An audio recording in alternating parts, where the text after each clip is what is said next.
Hello again, everybody. This is Micah. This is the second video that my wife Michelle and I are doing. If you saw the first video, we sort of laid out why we're doing these videos in the first place. The first video, we talked about our journey getting started into foster care and how God spoke to me to confirm to me that we were supposed to do it because I didn't want to do it. The second video, this one, is the second time that I felt like God spoke to me. It was in the midst of our very first placement. So we had finished our classes, and it was in the fall of 2006. And we got a call that there was an infant baby boy born at the Chambersburg Hospital. He was 6 weeks premature, only 2.5 pounds. And they didn't know how long he was going to be in the hospital, but he would need placement straight from the hospital. And he was going to be pretty medically needy.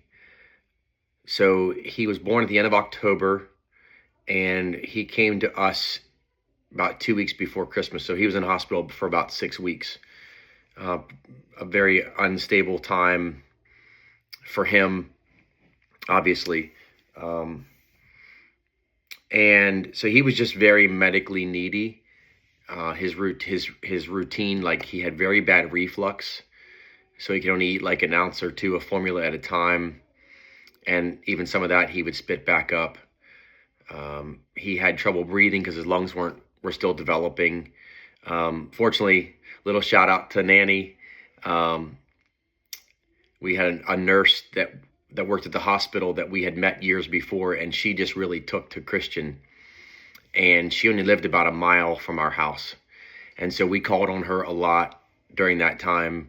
Sometimes we'd call her like 11 o'clock at night, and she'd bring her stethoscope over and check him over and say, yes, take him to the hospital, or no, he's going to be okay. And so that was a huge help to us. And anyway, so the first couple of months were really tough. Michelle didn't sleep a full night at all in those first few months. I was working at a nursing home at that time down in Frederick, Maryland, so I had about an hour-long commute to work every day. So she was very gracious and let me sleep at night, but she was very, very taxing on her because he was up a lot in the nights.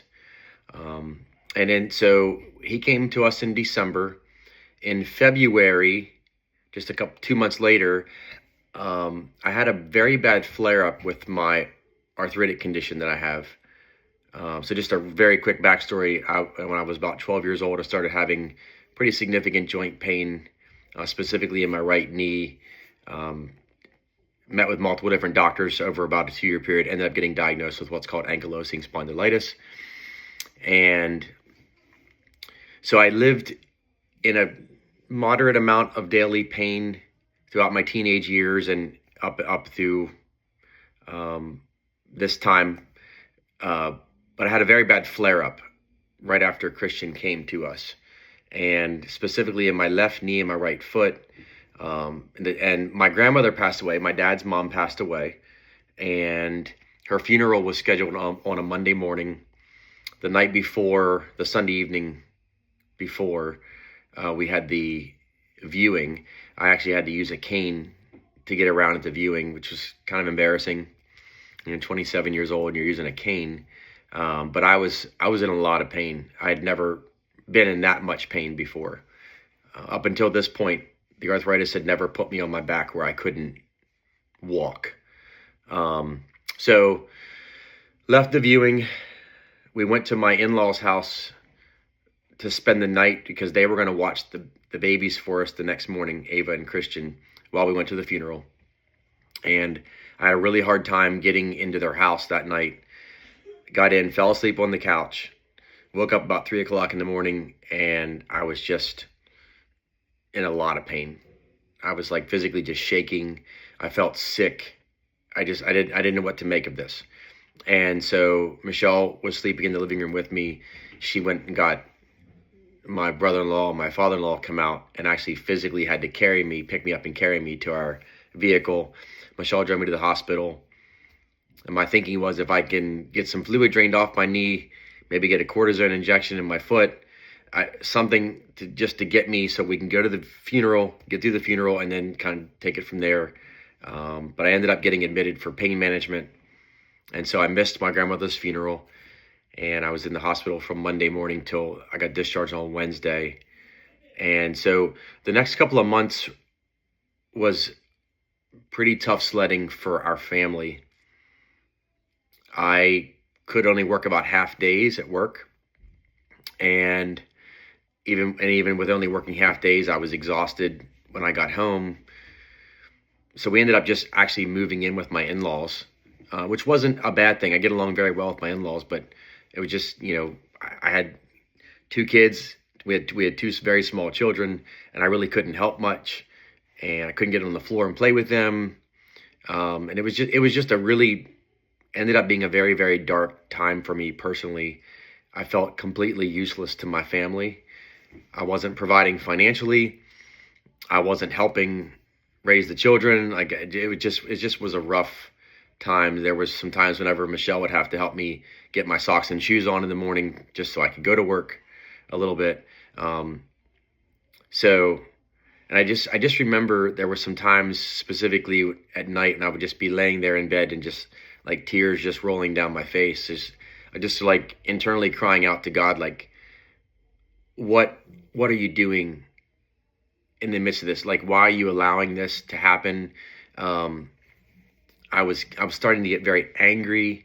I allowed a self-righteous attitude to creep in. I was kind of like, I didn't want to do this foster care thing. We take in this baby that's medically needy, and then this happens. Like, is this the cost of obedience? And again, I know that was the enemy just attacking me with some negative thoughts. But it was just a very low time for me personally. And so a couple months went by. I want to say it was like maybe May, June. Physically, I was starting to do a good bit better. In the midst of this, also, I ended up getting a new doctor, which he ended up changing my life for the better. Anyway, that's a little side note, but it was one of the silver linings, and all that was I got a second opinion from a different doctor that I wish I would have had years prior. But so things started to get better. We moved back home. I was able to work full time. As the summer went on, I was able to regain my strength. Even was able to play some softball towards the end of the softball season. And so things just sort of went back to kind of normal. But I remember during that time that I was really struggling. I remember thinking like, okay, God's doing something in the midst of this. Like was often taught that, that sometimes it's darkest right before the dawn, right before a breakthrough comes, it's really dark. And I thought, okay, I was kind of filled with anticipation that God was going to do something big for our family in the midst there after this is over. And so I kind of clung to that a little bit. But as the summer went on and we got into the fall, I realized, things just kind of went back to normal and nothing big came. And in the fall of that year, I was just sort of pondering a little bit of that. And I was listening to a Stephen Curtis Chapman song that I had heard multiple times before, and the lyrics just hit me completely different when I was listening to it at this point. And the song is called What Now? And the song is based upon Matthew 25:40, where Jesus says, whatever you've done for the least of these, you've done it unto me. And I won't recite the whole song, but the chorus says, what now? What will you do now that you found me? What will you do with this treasure you found? I know I may not look like what you expected, but if you remember, this is right where I said I would be. And as I'm listening to this song, it's like God just whispered to my spirit. He said, I've been in your house since last December, and you just haven't recognized me. And I just was kind of taken aback by that, because I knew he was talking about this little foster baby that we had taken in. And as I was just sort of digesting this download I felt like I just got from the Holy Spirit, and I was thinking, here I was expecting this big something to happen. And what did God do? He sent a little tiny baby boy to my house to reveal himself to me. And I got to thinking, the Israelites, when they were anticipating the arrival of the Messiah, they were most likely expecting a mighty ruler, probably riding in on a chariot with horses, And what did God do? But he sent his son as a helpless baby boy to reveal himself to the world.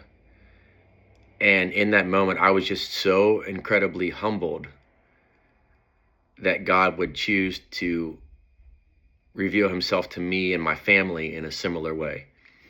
And so I shared that with Michelle when it happened, and it sort of brought some clarity to what we had just gone through. And we ended up, actually, that little boy, Christian, we ended up adopting him, and his journey has not been an easy one, but that's for another time. But he definitely brought a lot of joy to our family.